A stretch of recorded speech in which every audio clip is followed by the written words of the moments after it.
Okay, so on this snowy day, we're at the Christmas Market in Tallinn, and it's one of the first few days of the market, and we wanted to just tell you a little bit more about it.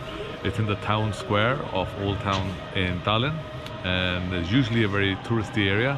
But today, a nice blanket of snow, and it's looking really gorgeous. The big Christmas tree, beautiful setting, nicely lit up. So it's a great ambiance.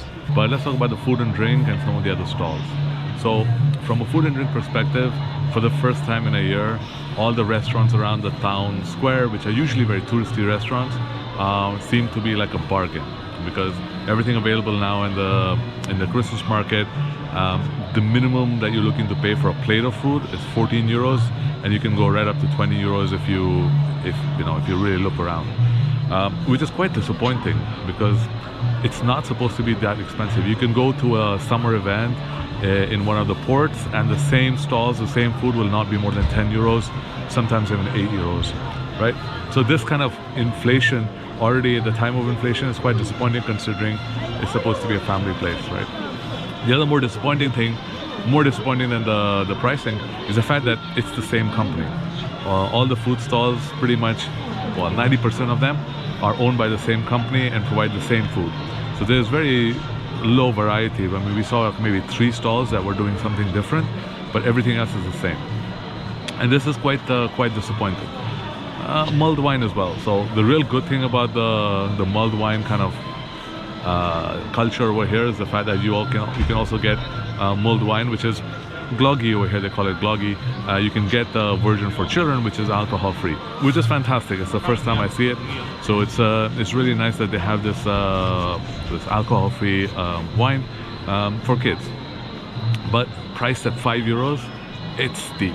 And if you really want a regular mulled wine or a gloggy, it's 6 euros, and the 12% stuff is 7 euros, right? And this is on top of it. You have to pay 2 euros as a deposit for a glass, which, while I do support all kind of sustainable initiatives, it's not a thing that you pay 2 euros and you return it, you get your 2 euros back. No, it's an app. You have to download the app, give all your personal information, give your bank details, and then you scan it. You have to find a place to drop it.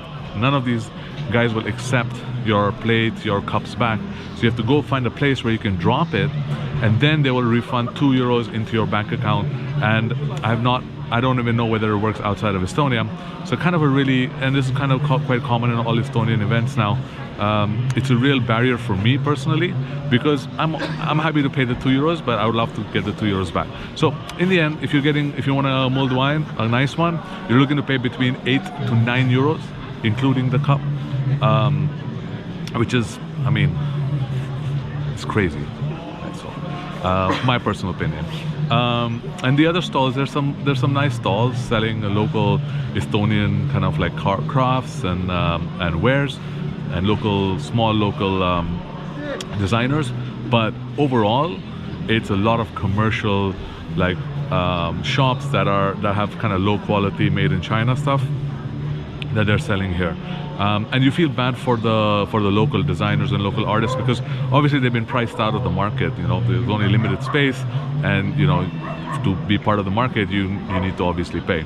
So if I had to rate the market, I would rate it a solid 4 out of 10, which is not a very solid, and mainly because it has so much potential, and it's in a country which is so beautiful otherwise, and the setting is so nice, and you know, you have a white Christmas, but overall the experience is so mediocre that I mean, we spent less than 10 minutes, and funny thing is, it's an old town. You can walk 5 seconds, 3 minutes, you can get great food, great mulled wine. I mean, literally 3 seconds on one street, you'll get mulled wine or gloggy for 3 euros, right? So it doesn't make sense. And then you have some great restaurants around here where you can go and sit down in the warm and go eat. But of course, if you're looking for like Christmas wares, this is one of the places where people come to, and it's a traditional thing, right? People do it for tradition. But at some point you got to figure out, like, this tradition really, like, are people taking advantage of their tradition? And I don't know the answer. I think they are, right? and we've been to multiple, like we'll also go to the Christmas market in other cities and we'll share some videos from there. But I mean, this is the way it is over here. People still come here. I mean, on the opening day, you couldn't walk the number of people that were here. But I suppose now slowly the news of the prices and what's available is trickling down, and people are deciding whether they just come for the photo, which is a great photo op. There's some concerts, stuff like that that's happening. And obviously the stall guys and the food and beverages prices are paying for it. So besides that, if you're ever in Estonia, do spend a day in the old town, come and sit on the old square. And when the Christmas market is there, make sure you come for a nice photo, but keep your expectations low and you'll be fine.